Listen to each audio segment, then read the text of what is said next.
Real learning. Ikastea ez da inoiz hain erraza izan. Jakintza guztiak klik bakarrean. Kaixo lagun. Gaurko bideoan biderketak zer diren ulertuko duzu. Eta baita, hauek nola funtzionatzen duten ere. Jakingo duzunez, biderketak bi zenbaki edo gehiagoren arteko eragiketak dira. Eta isa ikurraz adierazi ohi dira. Biderketa guztiek egitura hau dute.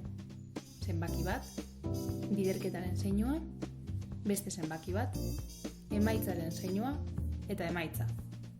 Lehenengo eta bigarren zenbakiei biderkagai esaten zaie, eta emaitzari biderkadura. Ea, behin hau ulertuta, biderketen emaitza nola kalkulatu ikasiko dugu. Horretarako, 3 metodo nagusi daude. Lehenengoa, errepikapenaren bidezko metodoa. Bigarrena, pilaketaren bidezko metodoa. Eta azkena, taldekatzearen bidezko metodoa. Errepikapenaren bidezko metodoan, gehiketa erabiltzen da emaitza kalkulatzeko. Pilaketaren bidezko metodoan, taula, zutabeak eta ilarak erabiltzen dira. Eta azkenik, taldekatzearen bidezko metodoan, objektuak eta piltzeko sakuak erabiltzen dira. Ikusi dezagun lehenengoa. Errepikapenaren bidezko metodoa. Gehiketa erabiltzen da biderketaren emaitza lortzeko. Hau da, lehenengo tokian dagoen zenbakiak errepikatu beharreko zifra adierazten digu. Eta bigarren tokian dagoen zenbakiak lehenengo tokian dagoen zenbakia zenbat aldiz errepikatu behar den adierazten digu. Hobeto ulertzeko ikusi dezagun adibide bat. Demagun 3 bider 5 biderketa dugula, eta honen emaitza kalkulatzeko eskatzen digutela. Errepikapenaren bidezko metodoa erabiliz honela litzateke. Lehenengo zenbakia 3 da, eta bigarren zenbakia 5. Honek esan nahi du, 3 zenbakia 5 aldiz errepikatu behar dela.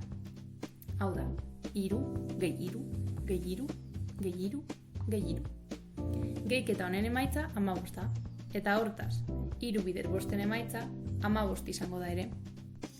Ea, ulertu duzula ziurtatzeko, orain zure txanda da. 2 bider 4 badugu, zein izango da emaitza? Gelditu bideoa eta zuk egin. Gero, konprobatu. Ikusi dezagun zer atera den. Lehenengo zenbakia 2 da, eta bigarren zenbakia 4 da. Honek esan nahi du, 2 zenbakia 4 aldiz errepikatu behar dela. Hau da, 2, gehi 2, gehi 2, gehi 2. Gehiketa honen emaitza 8 da. Eta hortaz, 2 bider 4, 8 emango du ere. Ulertu alduzu, ez bazaude ziur beste metodo bat erabili dezagun. Pilaketa metodoa, edo nahiago baduzu, ilara eta zutaben metodoa. Metodo honetan, biderketaren lehen zenbakiak zutabeen kantitatea adierazten digu, eta bigarren zenbakiak ilarena. Ados, imagina dezagun 3 bider 5 biderketaren emaitza kalkulatzeko eskatzen digutela. Lehenik eta behin taula bat egin dezagun. Handia izan behar da, gero ikusiko duzu zergatik. Metodo honetan, lehen adierazi bezala, lehenengo zifrak, hau da, 3, zutabeen kantitatea adierazten digu. Beraz, 1, 2 eta 3. Zutabe marraztuko ditugu. Eta 5 zenbakiak ilaren kantitatea adierazten digu. Beraz, 1, 2, 3, 4 eta 5. Behin hau eginda, egin beharreko gauza bakarra hultzuneak betetzea da.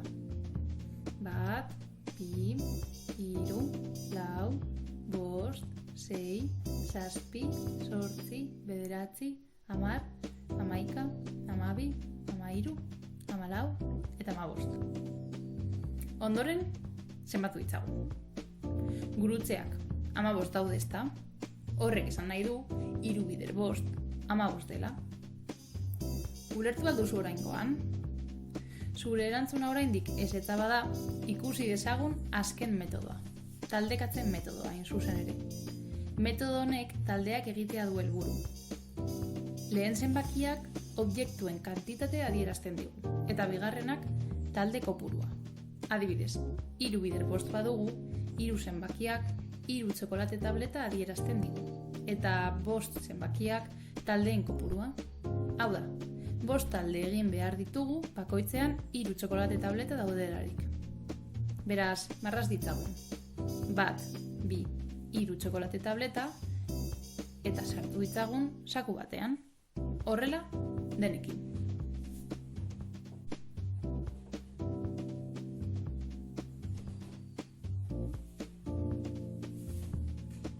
Orain, zenbatu ditzagun txokolateak.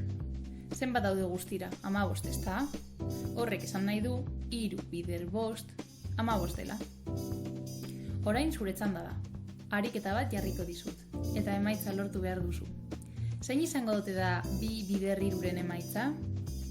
Gogoratu, emaitza lortzeko 3 metodo dituzula. Errepikapenaren metodoa, pilaketaren bidezko metodoa eta taldekatzearen bidezko metodoa. Behar duzun gauza bakarra, boligrafoa, papera eta margoak dira. Animatzen bazara, atera argazki bat egindakoari eta bidali nire Instagramera, Real Learningera. Gehien gustatzen zaizkian argazkiak bertan argitaratuko ditut.